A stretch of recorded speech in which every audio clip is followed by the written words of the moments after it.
Hello friends, welcome back to Webronaq. Today we're going to look at a really cool little C program, how to reverse a number using a loop. So if you type in 1, 2, 3, 4, the program will flip it around and give you 4, 3, 2, 1. Sounds fun, right? Let me walk you through exactly how this works. All right, here's our full code on the screen. Let me break it down piece by piece so it all makes sense. At the top, we have hash include standard I/O, which lets us use things like printing and reading input in C. Standard stuff. Then comes int main, the starting point of every C program. Now, look at line 4. We're declaring 3 integer variables, n, reversed, and remainder. Here, n is the number the user will enter. Reversed will hold our flipped number, and remainder is a helper that'll grab 1 digit at a time. Notice we set reversed equals 0 right at the start. That's important because we're going to build the reversed number step by step, and we need a clean starting value. Next, we have a printf that says enter a number, and then scanf %dn, which reads the number the user types in and stores it inside n. Now, here comes the heart of the program, the while loop. Look at this line, while n not equal to 0.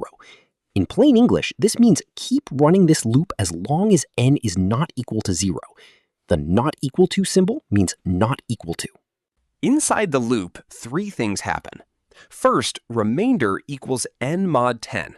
The % sign here is called the modulus operator, and it gives us the remainder after division. So n mod 10 basically pulls out the last digit of the number. For example, if n is 1, 2, 3, 4, then 1, 2, 3, 4 mod 10 gives us 4, the last digit. Second, reversed equals reverse times 10 plus remainder. This is where the magic happens. We multiply the current reverse number by 10 to shift its digits 1 place to the left, and then we add the digit we just pulled out. So bit by bit, we're building the reverse number from left to right. Third, n divides equals 10. This chops off the last digit of n. So the next time the loop runs, we work with the remaining digits. So 1, 2, 3, 4 becomes 1, 2, 3, then 12, then 1, and finally 0, which is when the loop stops. Once the loop is done, we print the result with printf reverse number equals %d \n reversed, and then return 0 closes the program cleanly. Pretty simple once you see it broken down, right? The loop runs digit by digit, peeling the number apart from the back and rebuilding it in reverse.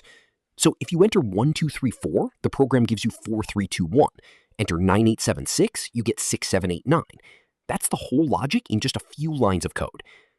All right, that's it for this tutorial. If this helped you understand loops a little better, smash that like button and subscribe to Webronaq for more easy C programming lessons. Drop your questions in the comments. I'll be there to help. Thanks for watching, and I'll catch you in the next one.